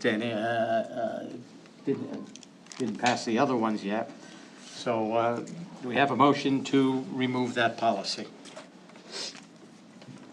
I'll make the motion. Sean? And Suter, second. Okay, call the roll. Ms. Bradley? The vote is yes to remove it or no not to remove it. Right. Are we voting to remove it? Yes. That's yeah. The old policy. The old policy. Yep. Yes. The old policy. Yep. Yes, we're voting to remove it. Yes. I got it. Yes. Ms. Eichler? Mr. Hartshorn? Yes. Dr. Krunakaran? Yes. Ms. Lombardi? Abstain. Mr. Reed? Yes. Mr. Davis? Yes. Mr. McDonough? Yes. Dr. Uladele? Yes. Ms. Schleich? Okay, that motion carries. Personnel reports are on page 59. Fortunately, there wasn't a whole lot there. Yeah, regretfully, no special education teacher. Okay, new business and announcements. I think we covered that in my report earlier. So I know we don't address public comment, but I would like the board to know that Ms. Loomis has actually been working really diligently with the bus companies to try to address the Orange Late Bus Run. And I think we had a memo that was set to go out mid-October, and then it wasn't going to work, so then it was going to be the end of October, and we still haven't figured out quite how to fix the issue, but we are very much aware of it and are trying to work to reduce the amount of time that the students are on the late bus. Very good. Thank you for that, and I'm sure the parents will be pleased when we find a solution. Items for the next regular meeting agenda, due to me, this is a December meeting due to the chair by November 28th. And with that, I am asking if anyone has an objection to adjournment. Without objection, then, we are adjourned at 8:36. Not bad.